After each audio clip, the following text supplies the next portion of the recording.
I remember when my manager called me in one day and told me, "We really value your work and dedication. That is why we're confident that you won't have a problem finding another job." It was the day I finally learned the meaning of a somewhat free market economy. It means demand versus supply and the bottom line. It means total cost of employees and balance sheets. And yes, it means very little room for sentiments. It was time for me to grow up, and it's about time the left in the US does the same. I've seen the multiple reactions to the cancellation of The Late Show with Stephen Colbert, and after carefully collecting all of those lefty tears for my soup, I realized that the left in the US is either playing stupid or is actually stupid. I'm not sure yet which is worse. You tell me. Here are a few reactions you may have heard. First, Sunny Hostin, who warns. In the first link in the video details, listen to Sunny wax lyrical about the Constitution. The second link in the video details, watch Jon Stewart losing his proverbial shit. And of course, one of the biggest shills, Jimmy Kimmel, didn't hold back. It went on. But let's take those as a taste of the criticism that is leveled against CBS. To call Sunny Hostin a drama queen would be a little too charitable. The slave owner descendant, who prefaces every sentence with, "as a person of color," the stinking rich Robin Hood, the law expert who must apologize on air about once a week for lying, the woman who will cancel any dissenting voice in the name of freedom of speech. This liar warns about dismantling the Constitution of the US. And for whom? For a guy who should have really been getting a salary from his true masters in the Democrat White House. Where was the protector of democracy, Sunny Hostin, when Colbert danced with syringes like a buffoon? Where was speaking truth to power then? Sunny? Or should Americans only speak truth to Republican power? Where were you when Biden and his administration lied about COVID? Where were you then, Jon Stewart? In real time, I mean. We know where Kimmel was, of course. When this sad sack isn't shedding crocodile tears over election results, getting faux hysterical on screen about his make-believe dystopian fever dreams, he was pushing the COVID fraud and the safe and effective vaccine down American throats, vilifying many of them who dared to speak truth to power. And Colbert himself. Oh, besides dancing to the White House's flute, he spent whole segments of his propaganda show attacking entrepreneurial Americans for doing their best to keep going through the pandemic. I remember very well his mocking of Dana White's insistence to bring UFC events back, albeit with all of the limitations of what we now know to be fallacies, like social distancing and completely ineffective masks.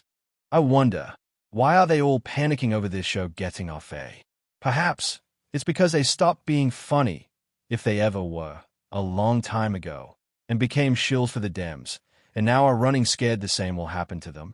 These hypocrites, who serve their political gurus with one hand, while whining about freedom of speech and the Constitution, are learning a lesson.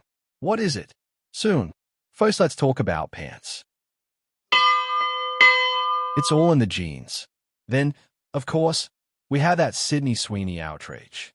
Unless you went on a media fast these past couple of weeks, you know what I'm talking about. A commercial showing a white blonde alleged actress wearing jeans. They played on the double meaning of the phonetics and set the whole woke left tribe on fire.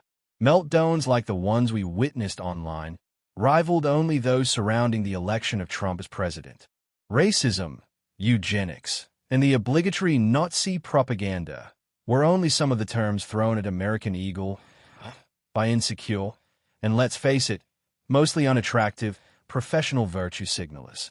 This is just another example of what Benjamin Netanyahu named pickles. These are people for whom there is never any satisfaction. It doesn't matter what anyone does, these pickles will find the way to present it as offensive, wrong, cruel, etc. AE could have used a black lady and piss off the body positivity crowd. If they'd used a plus-size woman instead, the militant feminists would have blasted them for objectifying women. The trans activist would be offended that the woman in question doesn't have a $P% carat S and so on and so forth. I wonder also about the use of the eugenics argument, such that it is leveled by people who support butchering kids in order to fulfill a fantasy of perfection, or the Nazi propaganda crowd, who doesn't seem to have any trouble at all with zombies shouting "Gas the Jews" on Western city streets. I find all of the above people laughable, and indeed, the mocking of these people in some quality clips, e.g. Gutfeld, Sky News' lefties losing it, turn to my favorite comedy. Now, back to that lesson we mentioned before. Economy. Stupid. It was your own Democratic president who coined this term, so it's funny you don't get it. It's not about race, or eugenics, or the Constitution. Listen, Sonny, Jimmy, John, and the rest of you clowns. It's about the economy. Stupid.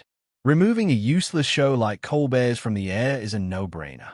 You should be a bit embarrassed when an ex-professional wrestler needs to explain it to you. On a recent episode of Tyrus broke it down plainly, so every 5-year-old can understand. If you use your show to drive your political agenda, in a one-sided, blind support to one side of the political spectrum, you alienate the other side. So your viewership is cut in about half, judging by the results of the elections.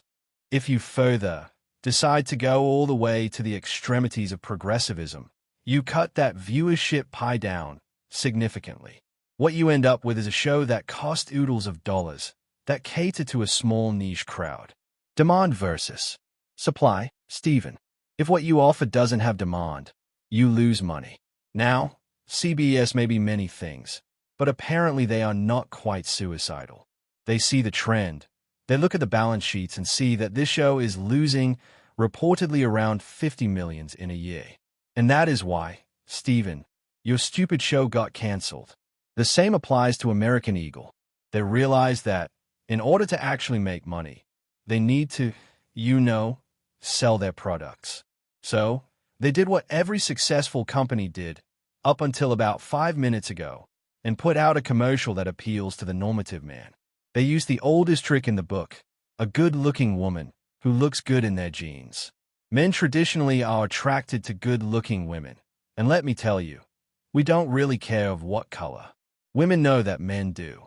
Reality demonstrates it very clearly, as AE's stock is rising. Normal people, who don't view the world via the lens of race and identity politic BS, are happy to see a certain return to normality. Instead of a car commercial featuring a bunch of weirdos, with no car in sight, we get a jeans commercial that looks good and evidently is able to convince women to buy said jeans. See, when there is high demand for your jeans, the actress can even be white. Join us back in the real world, wokistus. It's actually quite good to base your life on the pursuit of actual truth, sticking to reality, with some of its harshness, instead of wasting years of your lives on ridiculous fantasies or dystopian panic attacks. See, you should have really realized this when the economy of ideas demonstrated it to you in the best possible way. The demand for your ideological supply was insufficient, and the American people voted in your worst nightmare. The Democrat Party has record low approval ratings. And to quote Jim Malone in The Untouchables, here is the lesson. Thank you for listening.